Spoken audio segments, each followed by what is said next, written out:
क्योंकि इसके जन्म का जो समय है ना वो बड़ा विचित्र है। मंगल के जन्म का जो समय है वो बड़ा विचित्र।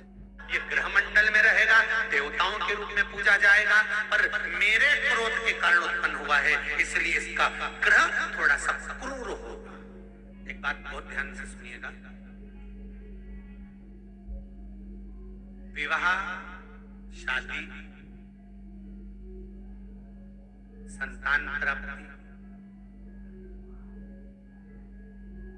विवाह के बाद में विवाद या किसी नए कार्य के लिए आगे बढ़ रहे हैं और उसमें अड़चन आ रही है, तो एक बार किसी ज्योतिष आचार्य के पास जाकर पूछना, वो बता देगा या तो मंगल या शनि कुछ ना कुछ, कोई ना कोई क्रूर ग्रह तकलीफ दे रहा। ज्योतिष आचार्य के पास जाएंगे, जितने भी ग्रह हैं, चाहे राहु हो, केतु हो, मंगल हो, शनि हो, बुध हो, ओम हो, सूर्य हो, ये सारे जो ग्रह हैं ये शंकर भगवान के शिवलिंग के पास में विराजमान है। शिवलिंग के पास में विराजमान है। कभी मौका मिल जाए, विवाह शादी में देरी हो रही हो, या कोई नया कार्य चालू कर रहे हो उसमें देरी हो रही हो, या कोई सर्विस के लिए, नौकरी के लिए जा रहे हो और वो कार्य नहीं हो रहा हो, तो एक धतूरा, केवल एक धतूरा, उस धतूरे को फोड़कर उसके अंदर का फल निकालकर उस फल को शिवलिंग पर चढ़ाकर एक लोटा जल शंकर भगवान को समर्पित कर दिन होना चाहिए मंगलवार। कौन सा दिन होना चाहिए? जम के बोलो जरा, मंगलवार समर्पित करो। उसके बाद में आप विवाह के लिए अगर समर्पित करे हैं तो विवाह में देरी नहीं होगी।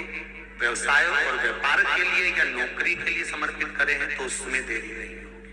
आप अगर दिल से कर रहे हैं कोई उपाय,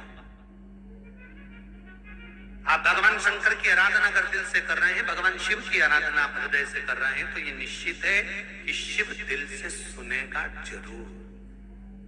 तेरा ही दिया मैंने खाया पिया है, तेरा शुक्रिया। आंकड़े की माला, आंकड़े के पत्ते की जो माला होती है, ये माला कार्य की सिद्धि के लिए होती है। इसमें एक एक आंकड़े के पत्ते पर सीताराम लिखा जाता है। मात्र एक पत्ता ऐसा होता है जिस पत्ते पर सीताराम नहीं लिखा जाता। 108 पत्ते में से एक पत्ता, बस उस पत्ते को हथेली में रखकर उल्टा हाथ आपको रखना है और अपनी कामना कर उस पत्ते को बांध देना है। ये जरूरी नहीं है कि 25 के बाद बांधो, 50 के बाद बांधो या 100 के बाद बांधो, आपकी मर्जी पड़े। उस खाली पत्ते को कहीं पर भी बांध दी और उस माला को अपनी कामना कर श्री हनुमान जी महाराज को समर्पित कर दी। कौन सा दिन होना चाहिए?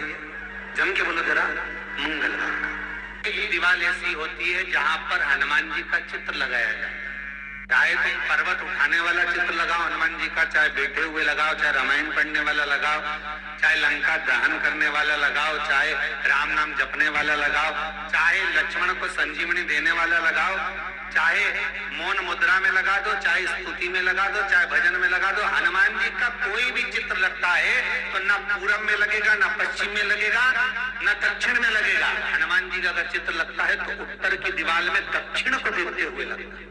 केवल एक ही स्थान से पूर्वजों के चित्र को, पितरों के चित्र को, गए हुए हमारे जीवों के चित्र को दक्षिण में विराजमान किया जाता है, उसी तरह हनुमान को उत्तर में विराजमान कर दृष्टि दक्षिण में कर दी जाती है। घर में हनुमान जी के जितने फोटो होते हैं उसको केवल दक्षिण दिशा में लगा और उत्तर दिशा में लगा बिठा देते हैं, और दक्षिण की ओर उनकी दृष्टि होना चाहिए, दक्षिण की ओर उनका मुख होना चाहिए।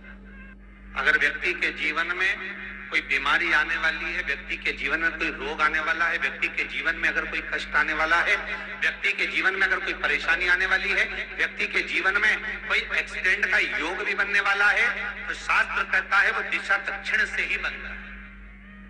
ये दक्षिण जो दिशा है ये यम की दिशा है।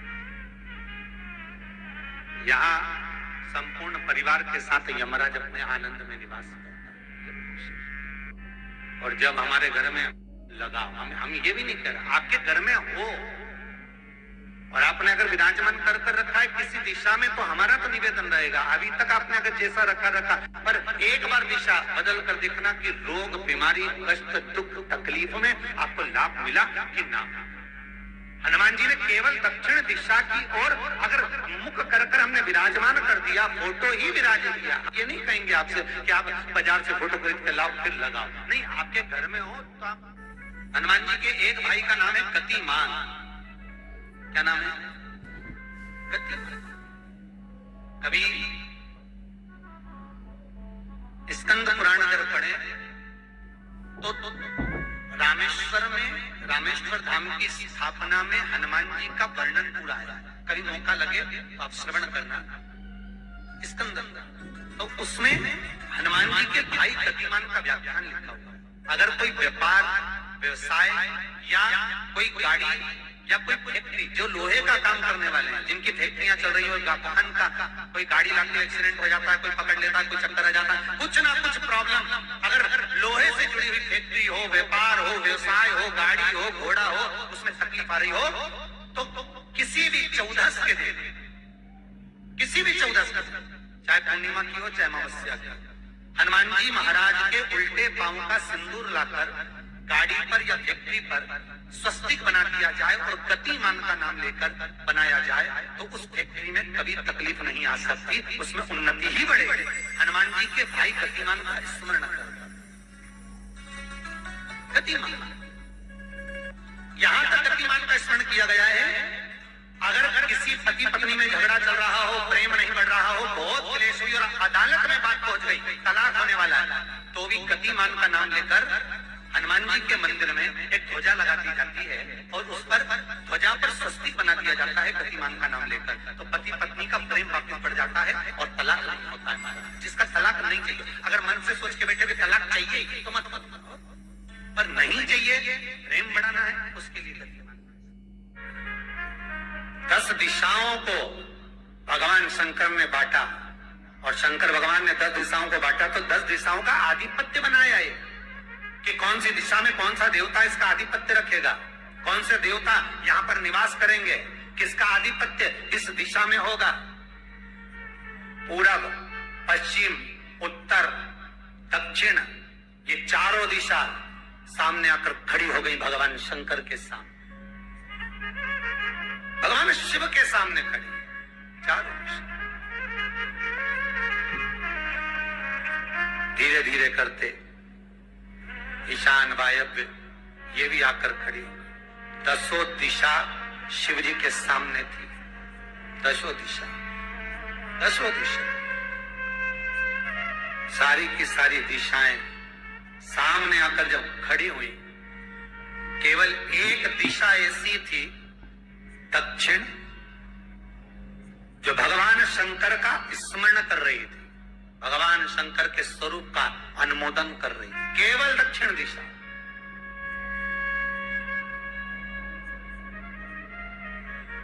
कई लोगों के मन में एक प्रश्न है, जीवन से होगा शायद, और जितने लोग टीवी पर सुन रहे हैं, मोबाइल पर सुन रहे हैं कथा को, यूट्यूब, फेसबुक पर, आपके भी मन में यह प्रश्न आया होगा, कभी जिंदगी में तो आया होगा कि शंकर जी की जलाधारी उत्तर में क्यों होती है। कभी तो जीवन में प्रश्न आया होगा आपके भी कि सब शंकर जी के मंदिर में शंकर जी की जलाधारी उत्तर की क्यों होती है, किस लिए?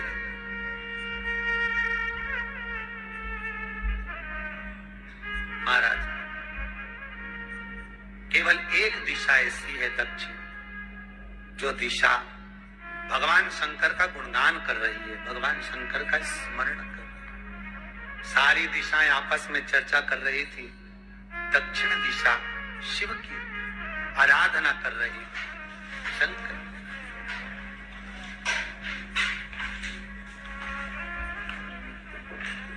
वहीं पर उत्तर जो दिशा थी, वो खड़ी होकर दक्षिण दिशा की ओर हंसने लगी। सारी दिशाएं, होता है जब 10 फ्रेंड, 10 सहेलियां, सरल भाषा में समझिए इसको, 10 फ्रेंड, 10 सहेलियां एक जगह पर इकट्ठी हुई और एक सहेली अकेली बैठकर माला जपे, नाम जपे, या हैंडसेट मोबाइल चलाए, या फोन पर लगी रहे, या बात करे, तो जितनी जो सहेलियां होंगी ना, ठिठोली तो करेंगी ना। दक्षिण दिशा को देखकर उत्तर दिशा ठिठोलियां करने लगी, हंसने लगी। भगवान शिव की आराधना में दक्षिण लगी हुई थी। पूर्व और पश्चिम, ये दो दिशा ऐसी थी जिनको बहुत अभिमान था,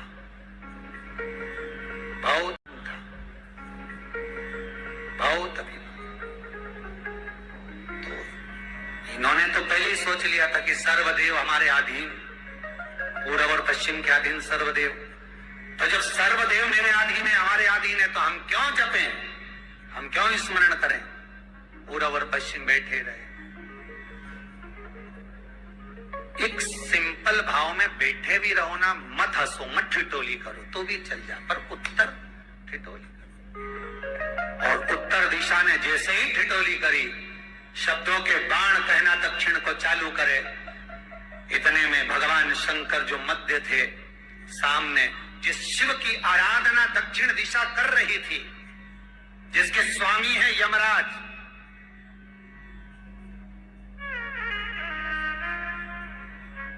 जब वो करी, दक्षिण दिशा ने एक बार हाथ जोड़कर कहा, उत्तर शांत रहिए, अगर मैं शिव आराधना कर रही हूं तो क्या दिक्कत है। उत्तर ने फिर कोई शब्द कहा। इतने में जिस शंकर की आराधना दक्षिण दिशा कर रही थी, शिव को क्रोध आ गया और किसी की तप साधना में, भजन में, कीर्तन में अगर आप अड़चन उत्पन्न करते हो तो जो जब तप कर रहा है उसको कष्ट नहीं होगा, जिसका भजन कर रहा जा रहा है, जिसका नाम जपा जा रहा है, कष्ट उसको होगा। दक्षिण ने तो केवल एक बार मना कर दिया कि मत बोल, मत कर, पर उत्तर नहीं मानी। तब दक्षिण उसी समय पर मौन हो गई, आराधना में डूब गई। शंकर भगवान जैसे ही एक लिंग रूप में प्रकट हुए, भगवान का तेज पुंज इतना प्रबल था कि सामने उत्तर दिशा घातित होने लगी, चलने लगी। क्षमा मांगी उसने दक्षिण दिशा से, कृपा करो। तब दक्षिण ने जल का पात्र लेकर शंकर के शिवलिंग पर चढ़ाया, वो जल उत्तर की ओर गया। तब उत्तरा की ज्वलन ताप समाप्त हुआ। माता दक्षिण दिशा ने वर मांग लिया शंकर जी से, भोलेनाथ आपने मेरी आज कामना पूर्ण करी, मेरी सखी को बचा दिया, कृपा करिए। शंकर भगवान ने कहा, सुनो दक्षिण दिशा, तुम्हारा पति यमराज तुम्हारे साथ में रहता है, तुम दक्षिण दिशा की मालकिन हो और यमराज तुम्हारे स्वामी है। पूरब, पश्चिम, उत्तर, ये तीन दिशा में जो शंकर की आराधना करेगा, शंकर कभी उसकी कामना पूर्ण नहीं करेगा। जो दक्षिण दिशा में बैठकर शिव का जलाधारी उत्तर की हो और दक्षिण दिशा में बैठकर यदि एक लोटा पानी भी चढ़ा देगा, शंकर उसकी कामना पूर्ण कर देगा। अब दिक्कत यहाँ अड़ी पड़ी एक है कि शंकर जी के मंदिर में भी पंडित जी पूजन कराने बैठते तो पूरब का मुंह करो, पश्चिम का मुंह करो, पर दक्षिण में नहीं करने, दक्षिण में बैठने नहीं। पर शिव महापुराण कहती है, गर्ग संहिता, लिंग पुराण, स्कंद पुराण कहती है कि शंकर की आराधना आप तीन दिशा में कहीं पर भी बैठकर करोगे, शिव शिकार नहीं करता। पर दक्षिण की ओर बैठकर एक लोटा पानी भी चढ़ाया है, शंकर शिकार कर लेता, शंकर उसको पा लेता। अब दिक्कत यह है कि कई लोग कहते हम तो पूजन करते, भगवान नहीं सुनता, तो दिशा देख ले पहले कौन सी बैठी थी। इतने दिनों से किस दिशा में मुंह रखकर पानी चढ़ाया वो बता हमको पहले। शंकर जी ने नहीं सुना, थोड़ा बड़ा ही आवाज, गला का बड़ा। अगर शिव जी ने नहीं सुना आपका तो क्यों नहीं सुना, कारण क्या है वो तो जानो पहले कि क्या कारण।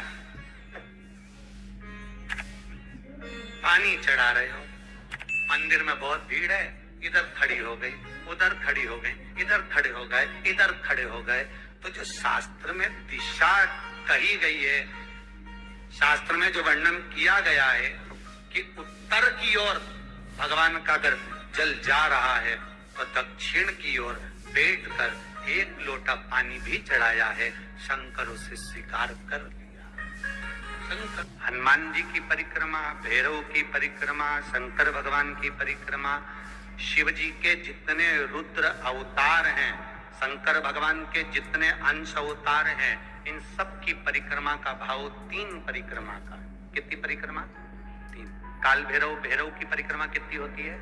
जम के बोलो 3। हनुमान जी की परिक्रमा कितनी होती है? 3। शंकर के जितने अवतार, मेरे भोलेनाथ के जितने रुद्र अवतार हैं, मेरे शिव के जितने अवतार हैं, मेरे शंकर के जितने अंश अवतार हैं, उनकी सबकी परिक्रमा 3 है। सबकी परिक्रमा 3। शिव परिक्रमा का भी भाव है, 3 परिक्रमा शंकर की भी है, पर पूरी नहीं। कैसी? आधी। आधी भी कैसी?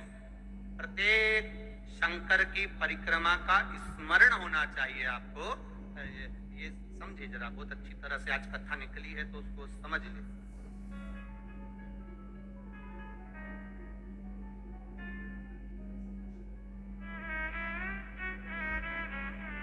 जैसे मंदिर के बीच में गर्भगृह में ये शिवलिंग रखा है, हम जब परिक्रमा चालू करते हैं तो यहां से यूं गए और यहीं से हम वापिस आ गए, वापिस हम यहीं से आ गए। शंकर की परिक्रमा पूर्ण कब मानी गई? आधी परिक्रमा को पूर्ण कब कहा गया?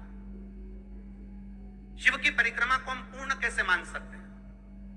हम कहते हैं, हमारे शास्त्र कहते हैं कि शंकर की 3 परिक्रमा करो, या भगवान की 3 परिक्रमा करो, या देवता की 3 परिक्रमा करो। परिक्रमा का फल कब मिलता?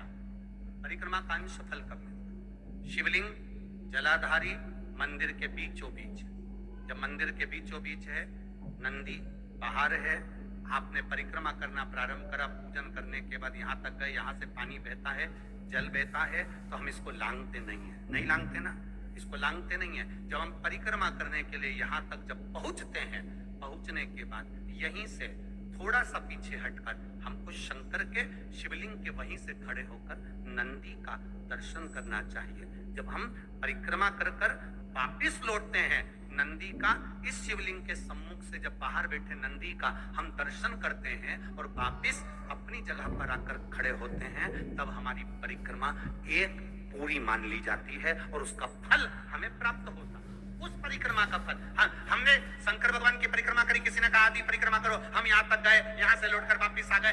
उस परिक्रमा करते समय हमने नंदी का दर्शन एक बार भी नहीं करा। अगर नंदी का दर्शन नहीं करा तो उस परिक्रमा का कोई फल हमें प्राप्त नहीं हो सकता। उस परिक्रमा का कोई फल हमें प्राप्त नहीं। अब 3 परिक्रमा हमारा वर्णन किया, तो 3 परिक्रमा क्या करोगे? यहाँ वापिस आओगे, यहाँ वापिस जाओगे क्या? बोलो जम के, वापिस जाओगे क्या? नहीं। 3 परिक्रमा शंकर भगवान की जो वर्णन करी गई, यहां से चले, यहाँ पहुंचे, पहुंचने के बाद आपने यहाँ शिव जी का शिवलिंग के वहीं से नंदी का दर्शन करा, फिर वापिस पलटे, फिर नंदी का दर्शन करा, फिर पलटे, फिर नंदी का दर्शन करा। यहाँ खड़े होकर आप जब 3 बार नंदी का